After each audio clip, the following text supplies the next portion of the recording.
Bonjour, je suis Richard Lecoq Je suis François Allard et nous sommes les co-auteurs du livre La Totale Michael Jackson. L'objet de ce livre, justement, c'est de resituer Michael Jackson en tant qu'artiste multidisciplinaire, aussi bien effectivement donc, la chanson et aussi l'image. Et on oublie en fait très souvent que Jackson était compositeur d'un très grand nombre de ses chansons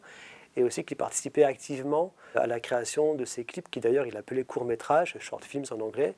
Et on a vraiment aussi voulu mettre ça en avant, c'est enfin faire comprendre au plus grand nombre que Michael Jackson était un artiste complet, vraiment très impliqué dans son art, et on n'a pas voulu justement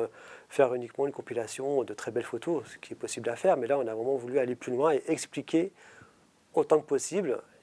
tout le processus créatif derrière chacune de ses œuvres. Alors pour vous parler un petit peu du livre, nous avons choisi de vous parler de Beat It. Beat It, qui est un peu la pierre angulaire et de l'album le plus vendu de tous les temps, qui est Thriller, mais aussi une pierre angulaire de la carrière de Jackson, puisque déjà c'est une chanson qu'il écrit, avec une tonalité rock qu'on n'entend pas avant sur les albums précédents de Jackson. Et on y retrouve toutes les personnes qui vont faire la carrière.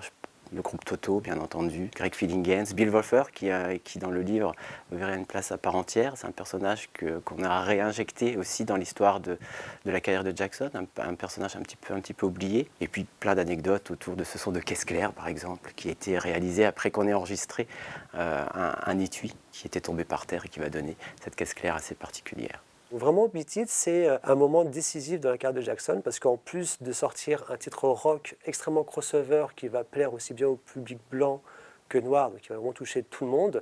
il va aussi figer des codes très importants de la production de vidéos musicales et de clips, avec un scénario, avec des personnages, avec de la danse, et le tout tourné sur des lieux de tournage réels dans les rues de Los Angeles, là où en fait se côtoient les gangs les plus dangereux de la ville. Et justement, Bob Giraldi, le réalisateur, et Michael Jackson vont engager comme figurants des membres de ces gangs. Donc on retrouve tous les membres du collectif Electric Bungalows, parmi lesquels Poppin' Pete et bien d'autres, qui en fait régulièrement vont apporter ces pas de rue, ce code des danses de rue dans la danse de Jackson, et qui, l'air de rien, va aussi soutenir et accompagner la révolution hip-hop qui naît au début des années 80 et qui va ravager aussi la planète plus tard. Au final, on se rend compte que Michael Jackson, c'est plus de 40 ans de carrière, un très grand nombre de chansons. Donc la totale vous propose d'en découvrir 263 et aussi avec une quarantaine de clips. Et on se rend compte effectivement que c'est un artiste complet, auteur, compositeur, arrangeur, danseur, mais aussi metteur en scène, réalisateur.